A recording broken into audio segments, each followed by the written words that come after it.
اللہ رب العزت کے نیک بندے ان کا ذکر خیر کرنا اور ان کے ساتھ اپنی ایک نسبت قائم کرنا اس کا مقصد اور ایک سبب ہوتا ہے، اور وہ مقصد صرف اور صرف اللہ کی رضا ہے، اللہ کا قرب ہے۔ یعنی ہمیں اگر حضور سیدنا شیخ عبد القادر جیلانی آج ہم ان کا ذکر کر رہے ہیں یا ان سے محبت ہے تو کس وجہ سے ہے؟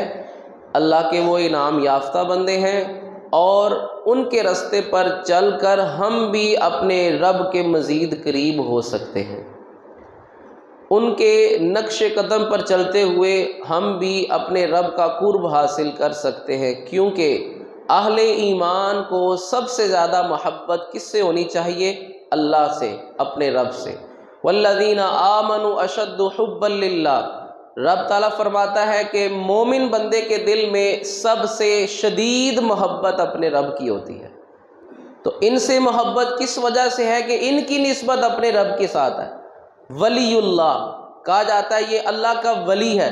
اب وہ خود اس کا اپنا کوئی مقام اور مرتبہ نہیں ہے، جب اس کا نام رب کے نام کے ساتھ جوڑ کر کہا کہ اللہ کا دوست ہے تو اس لیے اس کا مقام ہوا، اس کا مقام، اس کا مرتبہ اس لیے ہے کہ اس کی نسبت، اس کا تعلق اپنے رب کے ساتھ ہے۔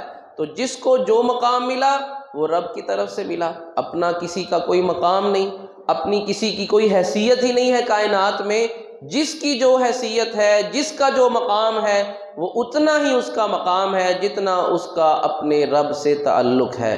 اور ہماری اولیاء سے بھی نسبت کون سی ہے؟ کہ ہم نے ان کی زندگی اور ان کے حالات کو پڑھ کے، ان کی تعلیمات کو سن کر، اس پر عمل کر کے، جیسے آج رب تعالیٰ نے زمانے میں ان کو عزتیں بخشی ہیں، رب تعالیٰ نے ان کو مقام اور مرتبہ عطا فرمایا، رب تعالیٰ ہمیں بھی ویسے ہی اپنی معرفت، اپنی پہچان نصیب فرمائے۔ کہ انسان کی یہ فطرت ہوتی ہے، انسان ہر معاملے میں اس کی طرف زیادہ جھکاؤ کرتا ہے۔ آج ہمیں کسی ڈاکٹر کو چیک کروانا ہو، چھوٹا سا یہ مسئلہ، چھوٹی سی مثال ہے سمجھنے کے لیے، ایک بندہ آیا، اس نے مجھے کہا فلاں ڈاکٹر کو چیک کروائیں، وہ بڑا اچھا سرجن ہے، بڑا اچھا ماہر ڈاکٹر ہے۔ دوسرا بندہ جب آ کر مجھے مشورہ دے گا کہ وہ فلاں، وہ اس سے بھی زیادہ ماہر ہے، سرجن بھی ہے، پروفیسر بھی ہے، اور فلاں بڑے ہسپتال میں وہ تو روزانہ کے اتنے آپریشن کرتا ہے اور اس کے پاس تو ٹائم ہی بہت مشکل سے ملتا ہے۔ اب یہ انسان کی نفسیات ہے کہ ہم اس کی طرف جھکاؤ، اس کی طرف ہمارا میلان زیادہ ہوگا کہ جس کو ہم اپنی فیلڈ میں زیادہ ماہر سمجھیں گے۔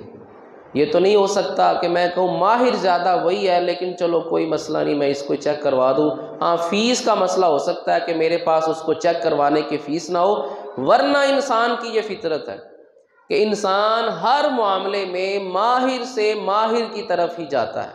تو اب اولیاء کرام ہیں، ان کی زندگی وہ اپنے رب تک پہنچانے کے لیے، اور ہم اکثر یہ شعر پڑھا کرتے ہیں کہ اللہ والے ہیں جو اللہ سے ملا دیتے ہیں، تو وہ اللہ والے، ان کی تعلیمات، ان سے بھی تو پوچھا جائے آپ اللہ سے کیسے ملے، ہم کیسے ملیں گے اپنے رب کو؟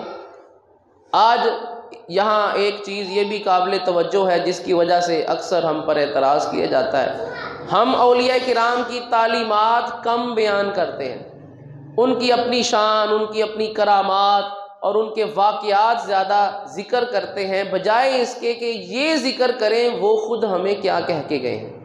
لوگ جو ان کے بارے میں کہتے ہیں ہم وہ تو زیادہ بیان کرتے ہیں، لیکن وہ خود اپنے بارے میں کیا کہہ کر گئے کہ ہمیں رب نے یہ مقام دیا، تو کیسے دیا؟ کیا ہمیں گھر میں سوئے ہوئے یہ مقام مل گیا؟ کسی دربار پر، مزار پر جا کر ہم سوئے رہے، وہاں پر جا کر لنگر کھا لیا اور اللہ نے ولی بنا دیا؟ نہیں، ان سے بھی تو پوچھیں یہ مقام اللہ نے آپ کو کیسے دیا ہے۔ جب ان سے پوچھیں گے تو پھر وہ ہمیں بتائیں گے اس مقام پر اللہ نے ہمیں کس وجہ سے فائز کیا ہے۔ تو